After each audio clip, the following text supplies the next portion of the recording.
শুভ দুপুর বন্ধুরা, আশা করি তোমরা সবাই ভালো আছো। তো আজ কিন্তু কাজে অনেক বিজি, তার জন্য তো আর ভিডিও করতে পারছি না। তার জন্য দুপুরবেলা থেকে আমার ভিডিওটা শুরু করছি। আর দুপুরবেলা মেয়ে টিউশনি থেকে আসলো, তারপরে বললাম কি আমাকে একটু ভিডিও করে দিত। তো দেখো বাইরে বড় রান্না করছে আর ঘরে কিন্তু আমি মিলেমিশে রান্না করছি। রান্নাটা করছি কিসের জন্য জানো? বালক সেবা দিচ্ছি। আর সকাল সকাল কিন্তু আর কৃষ্ণ ভগবান আর আমার শ্বশুর মশাই একটু পুজো দিয়েছিলাম। বালক সেবা দেওয়ার আগে কিন্তু কৃষ্ণ ভগবানের পুজো করে নিতে হয়। তো সকালবেলা কিন্তু কৃষ্ণ ভগবান আর আমার শ্বশুরমশাই পুজো করেছি, কারণ আমার শ্বশুরমশাইয়ের উদ্দেশ্যে কিন্তু এই বালক সেবাটা দেওয়ার। তো দেখো সব বালকরা বসে গেছে, আর বালিকাদেরও বলেছি, শুধু বালকদের বলিনি, কিন্তু বালক বালিকা দুজনেই কিন্তু সমান।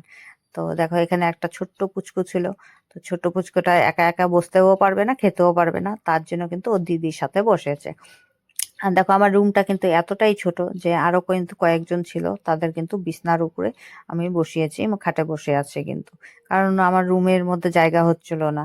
তো আগে ছোট ছোটদের দিব, তারপরে কিন্তু ওদের দিব। তো দেখো বর মশাই আর আমি দুজনেই কিন্তু বাচ্চাদের একটু আরতি করলাম। আরতি করার পরে এই যে প্রথমে বর হলো মশাই হাত ধুয়ে পোলাও। দিল, পাতা টাতা সব ধুয়ে ওদের কিন্তু এখন খেতে দিচ্ছে। আমি সাথে সাথে কিন্তু এগিয়ে। पनीर नहीं खाता तू? তারপরে দেখো পুচকো পুচকি সবাই কিন্তু খাচ্ছে। आलू खाएगा आलू। पनीर खाएगा। এখন আগেরটা তোমরা দেখতে থাকো। ईशान এরা আর शान খাবে शान इधर गाल কতটুক। झुका दे ऐसे करके।